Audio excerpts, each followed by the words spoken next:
যিশু আমাদের উদ্ধার এবং স্বর্গরাজ্যে প্রবেশকে একটা বিবাহভোজে আমন্ত্রণ পাওয়ার সাথে তুলনা করেছেন।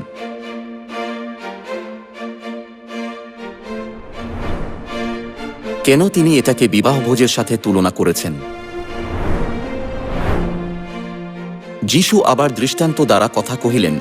তিনি তাহাদিগকে বলিলেন, স্বর্গরাজ্য এমন একজন রাজার তুল্য, যিনি আপন পুত্রের বিবাহভোজের আয়োজন করিলেন।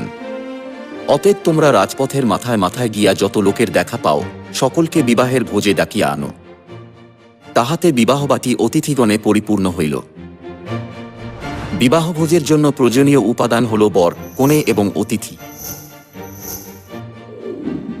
দৃষ্টান্তে রাজার পুত্র প্রথমবার আসা যিশুকে সম্বোধিত করে, যিনি ঈশ্বরের পুত্র রূপে এসেছিলেন। আর আমন্ত্রিত অতিথিরা বিশ্বাসীদের প্রতিনিধিত্ব করে, যারা যিশুকে গ্রহণ করে এবং স্বর্গরাজ্যের দিকে এগিয়ে যায়। কিন্তু কনে, যিনি হলেন বিবাহভোজের প্রধান চরিত্র, তাকে কোথাও দেখা যায় না। কারণ তাঁর প্রথম আগমনের সময় কনের প্রকট হওয়ার সময় তখনও আসেনি।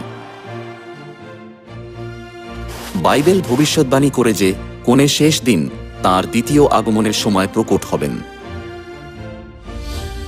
কারণ মেষশাবকের বিবাহ উপস্থিত হইল এবং তাহার ভার্যা আপনাকে প্রস্তুত করিল। তুমি লিখো, ধন্য তাহারা যাহারা মেষশাবকের বিবাহভোজে নিমন্ত্রিত। মেষশাবক, যিনি হলেন বর, এবং মেষশাবকের ভার্যা এখন বিবাহ ভোজে প্রকট হয়েছেন। আর সেখানে অতিথিরাও আছেন, যারা বিবাহ ভোজে নিমন্ত্রিত হয়েছেন। স্বর্গীয় বিবাহ ভোজে কনের সাথে সাথে বর ও অতিথিরা আছে। 2000 বছর আগে যিশু আমাদের জানিয়েছিলেন যে স্বর্গীয় বিবাহ ভোজে কনে আছেন। আর তিনি আমাদের উদ্ধার এবং স্বর্গরাজ্যে প্রবেশ করাকে স্বর্গীয় বিবাহভোজে অংশগ্রহণ করার সাথে তুলনা করেছেন। তাহলে প্রকাশিত বাক্য 19 অধ্যায়ের ভবিষ্যদ্বাণী অনুসারে মেষশাবক বরকে।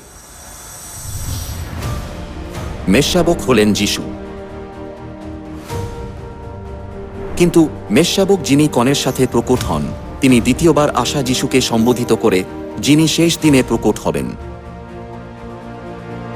আর আমন্ত্রিত অতিথিরা হল বিশ্বাসীরা, যারা অনন্ত জীবনের আশীর্বাদ পাবে।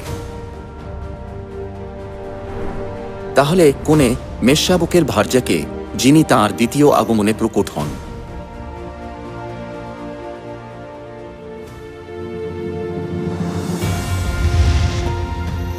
আইসো, আমি তোমাকে সেই কন্যাকে, মেষশাবকের ভার্যাকে দেখাই।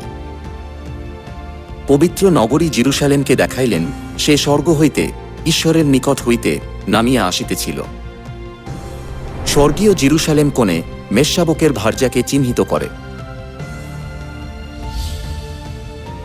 বাইবেলে স্বর্গীয় জেরুসালেম কাকে সম্বোধিত করে? স্বর্গীয় জেরুসালেম হলেন আমাদের মাতা। প্রকাশিত বাক্যে যে মেষশাবকের কোণে প্রকট হবেন, সেটা বোঝায় যে মাতা ঈশ্বর, যিনি স্বর্গে আছেন, তিনি এই পৃথিবীতে আসবেন। অন্য কথায়, শেষ দিনে দ্বিতীয়বার আসা যিশু, পিতা ঈশ্বর এবং মাতা ঈশ্বর প্রকট হবেন এবং বিশ্বাসীদের স্বর্গীয় বিবাহ ভোজে আমন্ত্রণ করবেন। অতএব শেষ দিনে আমাদের শুধুমাত্র পিতা ঈশ্বর নয়, কিন্তু মাতা ঈশ্বরকেও গ্রহণ করা উচিত। শুধুমাত্র তখনই আমরা বিবাহভোজের অতিথি হিসাবে স্বর্গরাজ্যে প্রবেশ করার আশীর্বাদ পেতে পারব। আমি আশা করি আপনারা মাতা ঈশ্বরকে গ্রহণ করবেন এবং অনন্ত স্বর্গরাজ্যে আনন্দ ও খুশি উপভোগ করবেন।